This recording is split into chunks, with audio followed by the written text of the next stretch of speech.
ओडिशा राज्य बेसरकारी अध्यापक कर्मचारी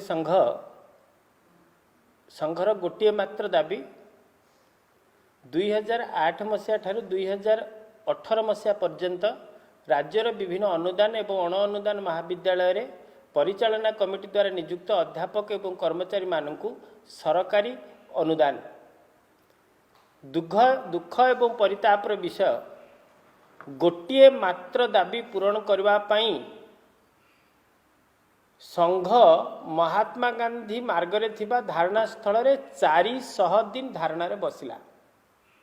एही धारणा समय भितरे संघ उपजिलापाल जिलापाल विभागीय सचिव मंत्री मुख्यमंत्री मुख्य शासन सचिव राज्यपाल प्रत्येकंक निकटरे दाबी उपस्थापना करने सहित आलोचना मध्य कला एवं सबुठारु प्रतिश्रुति मिलिला।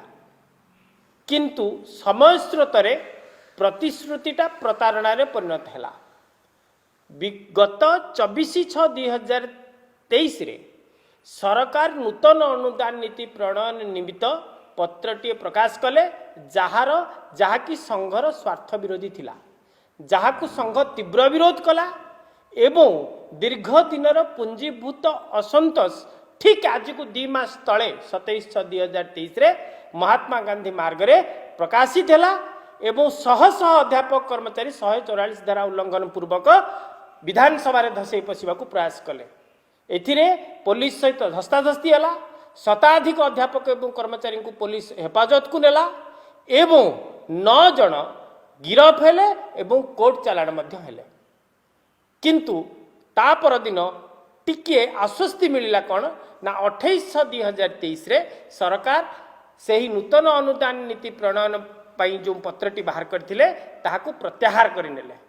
आशा एवं विश्वास थिला जे सरकार आलोचना करी 2008 रु 18 मसीहा पर्यंत अनुदान पाई निश्चित भावे पथ परिष्कृत करिवे। या मध्यरे सरकार आमको अगस्त मासरे 3टी डेट देथिले एवं 3टी जाक डेट वर्तमान पास हो जाइए। कौन सी डेट रे इंटरमिनिस्ट्रियल कमिटी सहित आमर आलोचना है नहीं।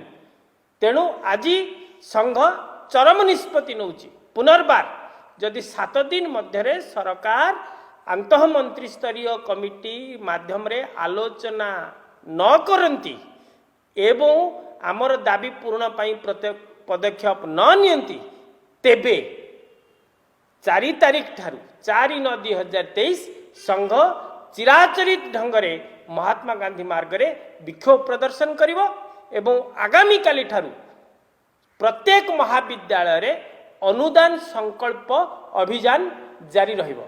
तेणु मोर आशा एवं विश्वास सरकार निर्धारित समय मध्य 7 दिन मध्य आम दाबी पूरण करिवे, नचेत आंदोलनात्मक कार्यक्रम रे सृष्टि होबाकु जाउथिबा समस्त अप्रीतिकर परिस्थिति पई राज्य सरकार दायी रहिबे।